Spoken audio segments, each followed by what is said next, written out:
পদ্ধতি তো আমরা অনেক আগেই প্রত্যাখ্যান করেছি।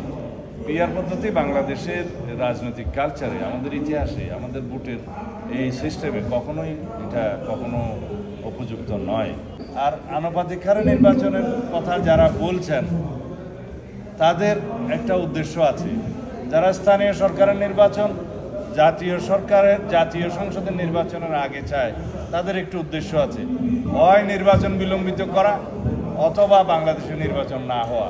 এটা তাদের উদ্দেশ্য থাকতে পারে। তাদের দাবি অনুসারে সংস্কার এবং বিচার তো চলমান প্রক্রিয়া চলবে। সংস্কারও হবে, বিচারও হবে, চলমান প্রক্রিয়া। এখানে আর দুটো দাবি নিয়ে আপনারা যেটা প্রশ্ন করলেন যে পিআর পদ্ধতিতে নিম্ন কক্ষের অর্থাৎ জাতীয় সংসদের নির্বাচন তারা চায়, সেটা তাদের রাজনৈতিক অবস্থান থেকে, দলের অবস্থান থেকে চাইতেই পারে। কিন্তু বাংলাদেশের বাস্তবতায় এবং ইতিপূর্বে সংস্কার কমিশনে আমাদের সাথে যেভাবে আলোচনা হয়েছে, সেই পিআর পদ্ধতির নির্বাচনের মধ্যে আমরা কোনো ঐক্যমত পাইনি। তাছাড়া বাংলাদেশে এই আনুপাতিক হারে নির্বাচনের জন্য কোনো ইতিহাস নাই এবং সংসদীয় রাজনীতি বা সংসদীয় নির্বাচনের ইতিহাস নাই। বাংলাদেশের রাজনৈতিক কালচারে সেটা একটা নতুন আইডিয়া, যার জন্য অনেক রকমের পরীক্ষা নিরীক্ষা পৃথিবীর বহু দেশে হয়েছে, সেটা কখনো দেখেছি আমরা আমাদের এই দেশের জন্য প্রযোজ্য নয়। এবং যেখানে যেখানে প্রযোজ্য আছে সেখানে অনেক জটিল অবস্থা। আনুপাতিক হারে নির্বাচনের ক্ষেত্রে কোনো সংসদীয় এলাকার ভোটারগণ জানবেন না যে কে তাদের এমপি হবে।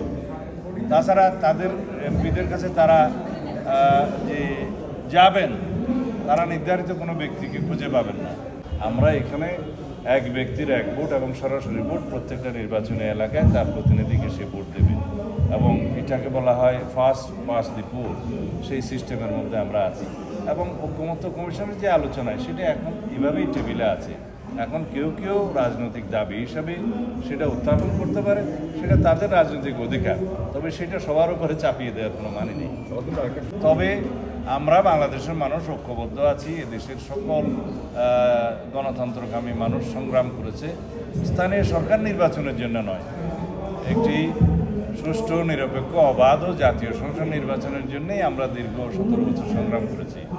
আমাদের ভোটাধিকার প্রয়োগের জন্য আমরা অসংখ্য জীবন হারাতে হয়েছে। আমাদের রক্তের আকাঙ্ক্ষা হলে এই দেশের জন্য প্রকৃত একটি শক্তিশালী গণতান্ত্রিক রাষ্ট্র বিনির্মাণ হয় এবং আমরা সেই প্রকৃত গণতান্ত্রিক রাষ্ট্র বিনির্মাণ করতে পারবো অবশ্যই একটি সুষ্ঠু, নিরপেক্ষ, অবাধ নির্বাচনের মাধ্যমে, জাতীয় সংসদ নির্বাচনের মাধ্যমে, যদি একটি রাজনৈতিক সরকার প্রতিষ্ঠা হয়।